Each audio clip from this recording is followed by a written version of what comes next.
بستر گرم رہا، دروازے کی زنجیر ہلتی رہی، وضو کا پانی خشک نہیں ہوا، گئے جنتوں کی سیر بھی کی، عرش تک کے گئے، وہاں سے ہو کے چلے آئے۔ بس عزیزوں، بس میں اتنا عرض کروں گا معراج کے متعلق، پیغمبر اگر خود سے گئے ہوتے تو ہم شک کرتے، اللہ کہہ رہا کہ وہ لے گیا، وہ لے گیا۔ بھائی آپ کو قرآن پر ایمان ہے یا نہیں؟ کون مسلمان ہے جو کہے گا ہمیں ایمان نہیں؟ تو کیا قرآن میں نہیں ہے کہ جناب سلیمان نے کہا تھا کون ہے جو تخت بلقیس کو لے آئے؟ تو ایک دیو کھڑا ہوا، اس نے کہا میں لے آؤں گا قبل اس کے کہ آپ کا دربار برخاست ہو۔ پھر ایک اور بولا میں پلک جھپکتے میں لے آؤں گا۔ یہ کون تھا؟ قرآن نے کہا ومن عنده من الکتاب، جس کے پاس کتاب میں سے علم تھا، اس نے کہا کہ میں چشم زدن میں لے آؤں گا، کہا نہیں تخت بلقیس آ گیا۔ اب مفسرین نے لکھا کہ 2 مہینے اس زمانے میں جو کنوینس تھی اس اعتبار سے 2 مہینے کا راستہ تھا جناب سلیمان کے دربار سے اور ملک سبا سے، جہاں پر بلقیس رہتی تھی، شہزادی حکومت کرتی تھی۔ اس کا تخت تھا بہت عالیشان، جس کا ذکر کتابوں میں موجود ہے۔ اس تخت کو جناب سلیمان کو اپنے دربار میں منگوانا تھا، اور دیو یہ کہہ رہا تھا، جن یہ کہہ رہا تھا کہ میں لے آؤں گا قبل اس کے کہ آپ کا دربار برخاست ہو۔ لیکن ایک اور کھڑا ہوا، کہا کہ میں لے آؤں گا چشم زدن میں، کہا تخت بلقیس آ گیا 2 مہینے کی راہ سے، پلک بھی نہیں جبکہ آ گیا۔ تو بھائی میں آپ سے پوچھنا چاہتا ہوں، یہ 2 مہینے کی راہ سے سیکنڈوں میں، پلک جھپکنے میں 1 سیکنڈ بھی نہیں لگتا ہے، یہ تخت بلقیس کیسے آ گیا اور کون لایا؟ اب تاریخوں نے لکھا کہ آصف ابن برخیہ جناب سلیمان کے وزیر خود سلیمان نہیں، سلیمان نے جسے اپنا وزیر بنایا تھا، اس نے چشم زدن میں تخت بلقیس کو منگا لیا، لے آیا، آ گیا۔ کیسے آ گیا؟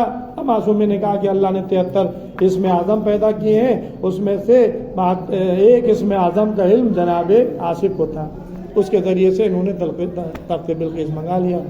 تو بس عزیزوں، اہل بیت وہ ہیں جن کو اللہ نے 72 اسم اعظم دیے، اور پیغمبر کو اللہ لے گیا، وہ چشم زدن میں لے گیا، سیر کرا دی، واپس بھیج دیا۔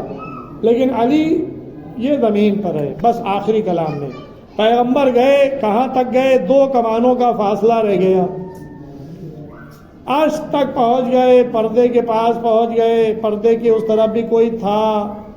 اب ظاہر کہ میں محدود تو کر نہیں سکتا کہ اللہ کی ذات کو اگر محدود کر دیا جائے تو اللہ ہی نہیں ہے، لیکن کوئی تھا جو کلام کر رہا تھا، کوئی تھا جس کا ہاتھ رسول کے شانے پر آیا، کوئی تھا جس کے ہاتھ میں انگوٹھی تھی۔ اب کون تھا میں نہیں بتاؤں گا۔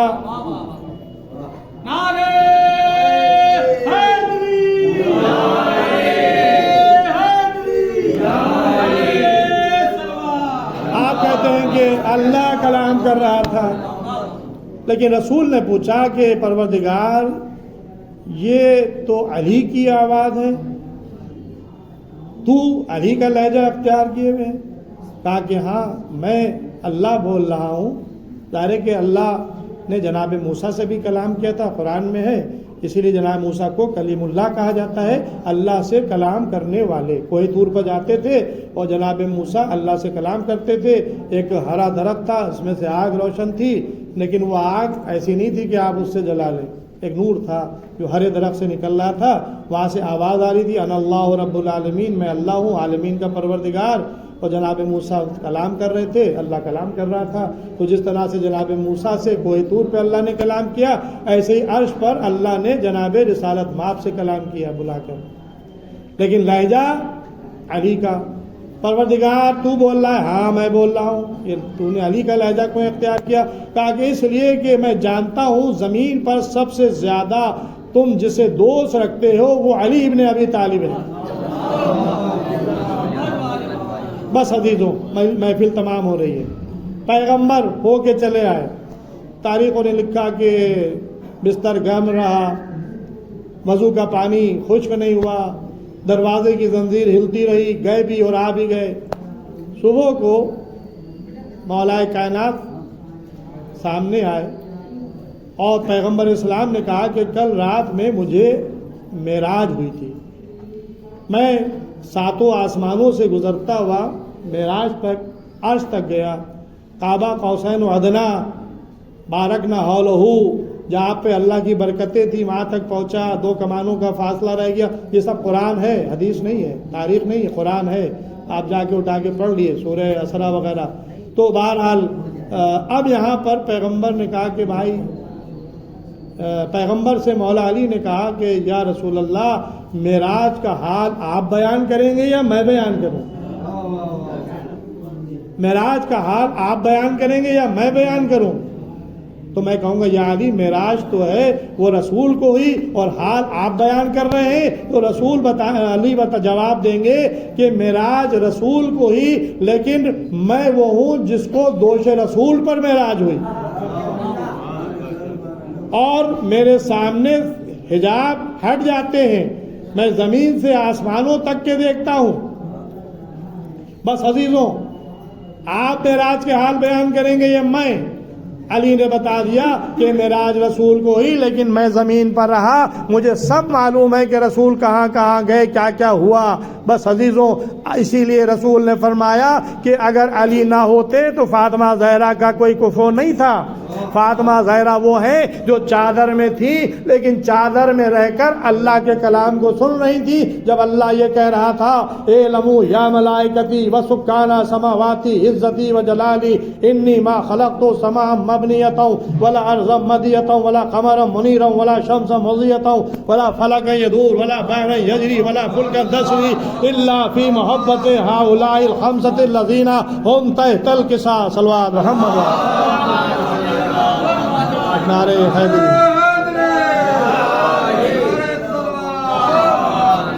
بھائی، فرشتہ نہیں آیا تھا، جبرائیل نہیں آئے تھے، بعد میں جبرائیل آئے ہیں۔ سیدہ زمین پر رہ کر اللہ کے کلام کو سن رہی تھی، تو جس کی زوجہ زمین پر رہ کر اللہ کے کلام کو سن رہی، اسی کا شوہر ہے جو زمین پر ہے، اور رسول سے کہہ رہا ہے کہ معراج کے حالات آپ بیان کریں گے یا میں بیان کروں؟ بس عزیزوں، انہی جملوں کے ساتھ بارگاہ الہی میں دعا ہے، خداوند عالم اس مختصر سی عبادت کو قبول فرمائے، اور آج کی اس مبارک محفل کی مبارکبادی اپنے زمانے کے امام کی خدمت میں پیش کرتے ہیں، وہ اس کو قبول فرمائے، حاضرین محفل بانیان محفل کی دلی مقاصد کو پورا فرما، اور جو لوگ بیمار ہیں ان کو صحت و تندرستی عطا فرما، اور خصوصاً ہمارے زمانے کے امام کے ظہور میں تعجیل فرما، ہم لوگوں کا شمار امام کے ناصر مددگاروں میں فرما۔